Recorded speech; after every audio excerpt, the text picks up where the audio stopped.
On a march through darkness and freezing mud in the winter of 1944, Viktor Frankl began a silent conversation with his wife. She was not there. He did not know if she was alive. He would learn after liberation that she had died. But in that march, with guards shouting and feet numbing and the body threatening to give out entirely, he found himself speaking to her image with a clarity and intensity unlike anything he had experienced before. And he understood something in that moment that became one of the central insights of his life's work, that love, in its deepest form, is not dependent on the presence of its object.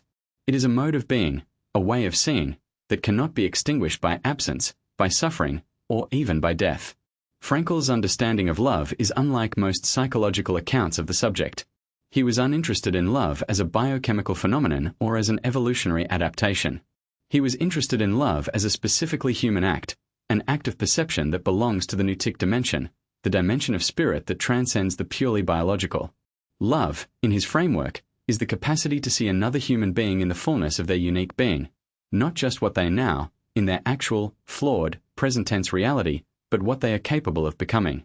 What they are in their essential uniqueness, as a person who exists in this particular way and no other.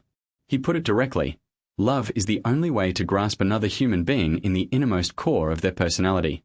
The intellectual analysis of a person, however sophisticated, remains on the surface.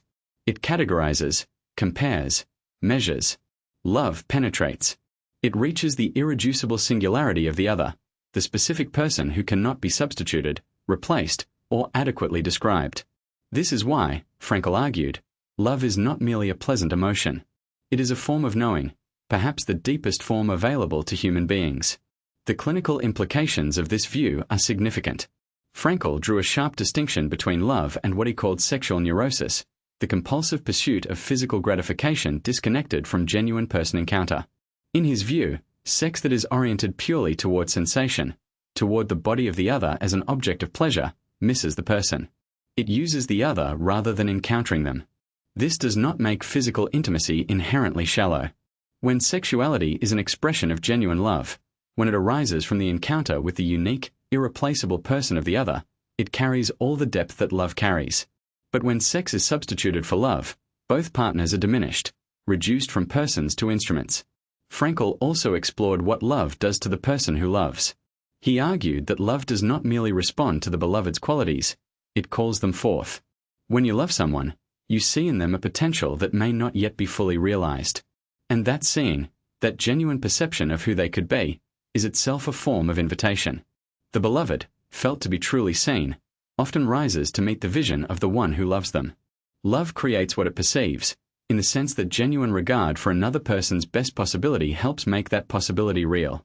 This is why the best teachers, parents, and friends are often described by those they helped as people who believed in them before they believed in themselves, who saw something worth seeing before it was fully there to see. On the march through the cold, Frankl experienced something he described with careful precision. The image of his wife was more real to him than the physical reality around him, more vivid, more present, more sustaining. He understood in that moment that the spiritual reality of a person, their presence in the interior life of someone who loves them, has an existence that is independent of their physical whereabouts. Love creates an inner reality that physical absence cannot abolish. This is not wishful thinking. It is a description of what love actually does to the structure of experience, observed from the inside under conditions that stripped everything else away. For modern relationships, this has both demanding and liberating implications.